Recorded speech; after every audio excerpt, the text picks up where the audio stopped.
Hello students, তোমাদের সবাইকে আমাদের চ্যানেলে ওয়েলকাম জানাই। আজকে আমরা দেখো ক্লাস 8 এর প্রশ্নবিচিত্রা থেকে পরিবেশ ও বিজ্ঞানের ফার্স্ট টার্মের পরীক্ষার জন্য যেটা 5 নম্বর স্কুল দেওয়া হয়েছে চন্দননগর মিউনিসিপাল কর্পোরেশন থেকে। এই স্কুলের আমরা সমস্ত কোশ্চেনের আনসার গুলো পরপর দেখে নেব। দেখো আজকের ক্লাসের আমাদের প্রথম যে প্রশ্ন সেটি হচ্ছে একটি বলের নাম লেখো যা আমাদের শক্তির অপচয় ঘটায়।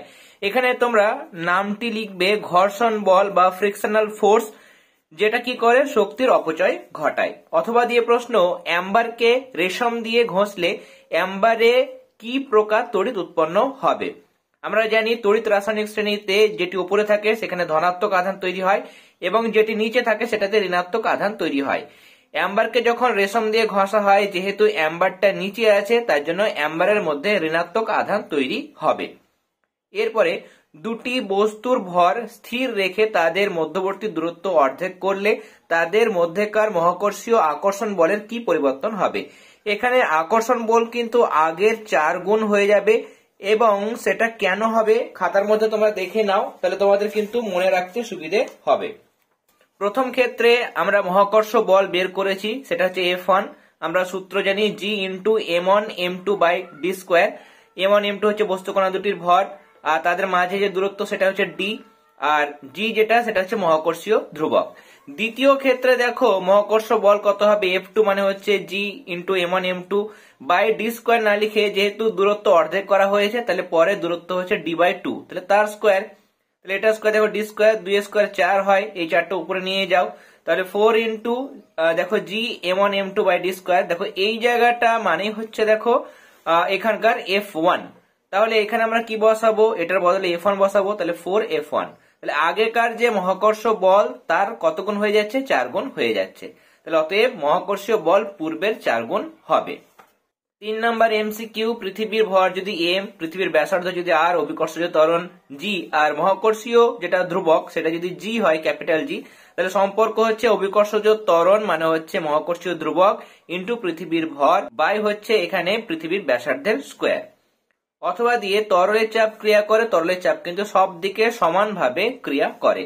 শূন্যস্থান পূরণ করো, হাইড্রোজেন সালফাইড মানে হচ্ছে H2S।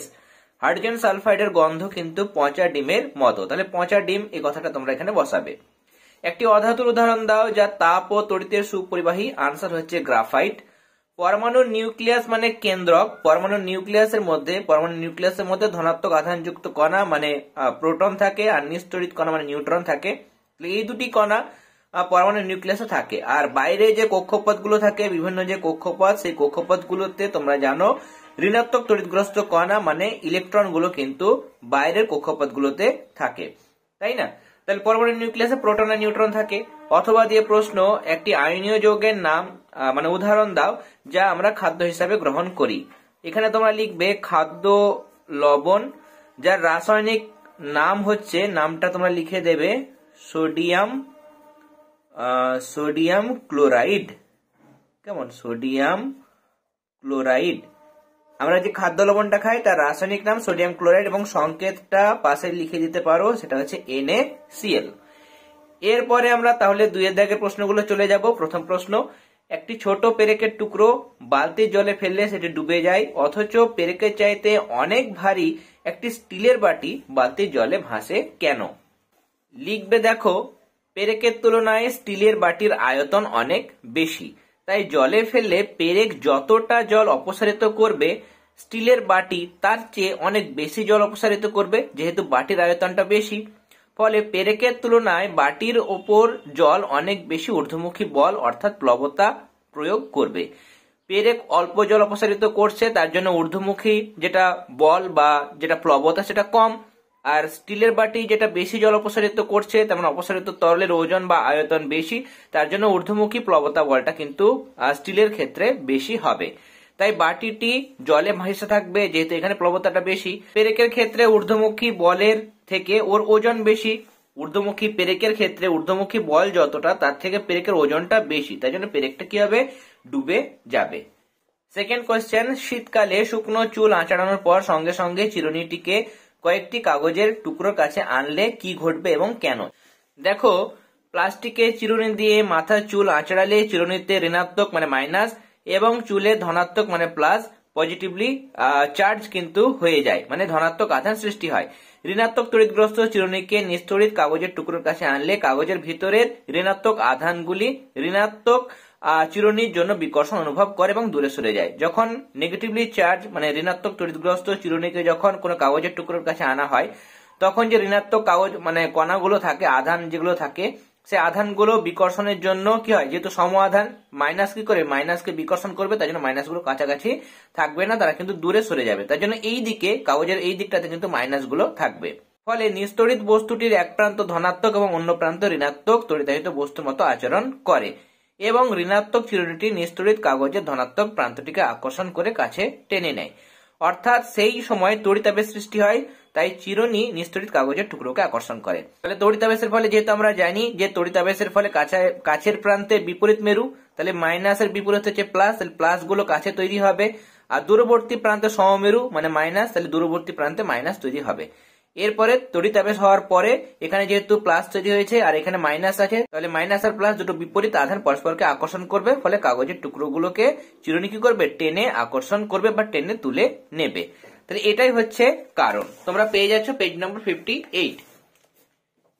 এরপরে নেক্সট দেখো, ধাতু এবং অধাতুর মধ্যে পার্থক্য লেখো। প্রথম পার্থক্য দেবে, ধাতু সাধারণ অবস্থায় কঠিন, ব্যতিক্রম হচ্ছে পারদ, এটা ধাতু হওয়া সত্ত্বেও এটা কিন্তু তরল। অধাতু দেখো সাধারণ অবস্থায় এটা কঠিন, তরল বা গ্যাসীয় যে কোনো কিন্তু হতে পারে। পরের পাতায় দেখো আরো পার্থক্য রয়েছে, আর এই পার্থক্যটা তোমরা দেবে।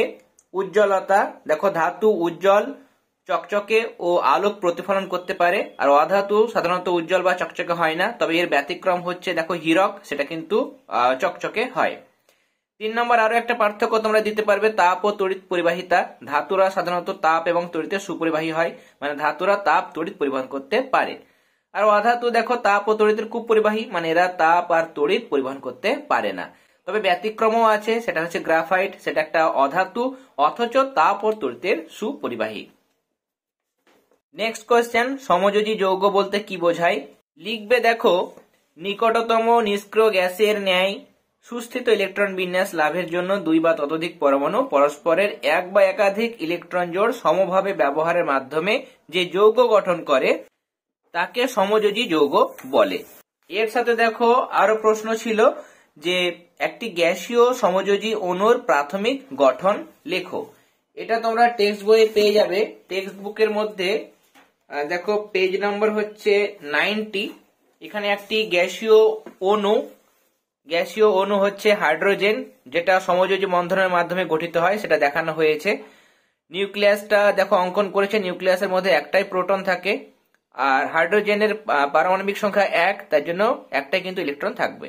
তো এটা একটা হাইড্রোজেন পরমাণু, বাইরের কক্ষে একটা ইলেকট্রন, এটা একটা হাইড্রোজেন পরমাণু, বাইরের কক্ষ মানে এদের একটাই কক্ষপথ, সেখানে একটা ইলেকট্রন। এবার এই দুটো ইলেকট্রন মাঝামাঝি আসবে, এই ইলেকট্রন জোড় গঠিত হবে এবং এই ইলেকট্রন জোড় সমভাবে এই হাইড্রোজেন পরমাণু এবং এই হাইড্রোজেন পরমাণু কিন্তু ব্যবহার করবে।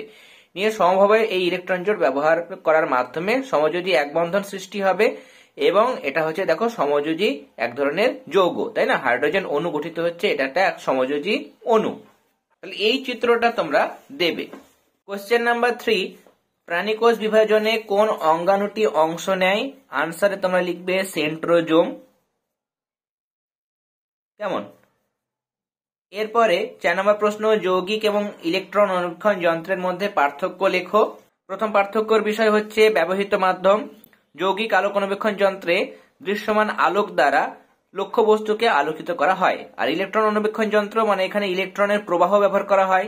দেখো ইলেকট্রন কণার সূক্ষ্ম রশ্মি প্রবাহ দ্বারা লক্ষ্য বস্তুকে প্রতিবিম্বিত করা হয়, মানে আলোকিত করা হয়। 2 নম্বর হচ্ছে এখানে যে লেন্সগুলো ব্যবহার করা হয় সেই লেন্স কিন্তু কাঁচ দিয়ে তৈরি হয়, আর এখানে তড়িৎচুম্বকীয় ক্ষেত্র ম্যাগনেটিক লেন্স রূপে ব্যবহৃত হয়, মানে এখানে তড়িৎ চুম্বক ব্যবহার করা হয়। আর 3 নম্বর পার্থক্য হচ্ছে বিবর্ধন ক্ষমতা। যেহেতু তোমাদের টেক্সট বইয়ে বলা হয়েছে যে যৌগিক আলোকবীক্ষণ যন্ত্রে দ্রষ্টব্য বস্তুকে 2000 থেকে 4000 গুণ বড় করে দেখা হয়, তাই জন্য তোমরা এটাই লিখবে।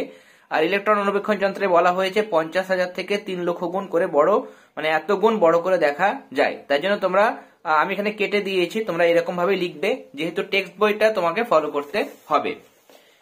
এরপরে অথবা দিয়ে প্রশ্ন, আত্মঘাতী থলি কাকে বলে এবং কেন? লিখবে দেখো, লাইসোজোমে প্রায় 50 রকম আর্দ্র বিশ্লেষক মানে হাইড্রোলাইটিক উৎসেচক থাকে। রোগগ্রস্ত বা ক্ষমতাহীন মানে কোনো মৃত কোষও হতে পারে, সেই কোষে লাইসোজোমটি বিদীর্ণ হলে মানে ফেটে গেলে তা থেকে নির্গত উৎসেচকের ক্রিয়ায় সম্পূর্ণ কোষটাই কিন্তু নষ্ট হয়ে যায়, মানে পাচিত হয়। তাই লাইসোজোমকে আত্মঘাতী থলি বা সুইসাইডাল ব্যাগ বলা হয়।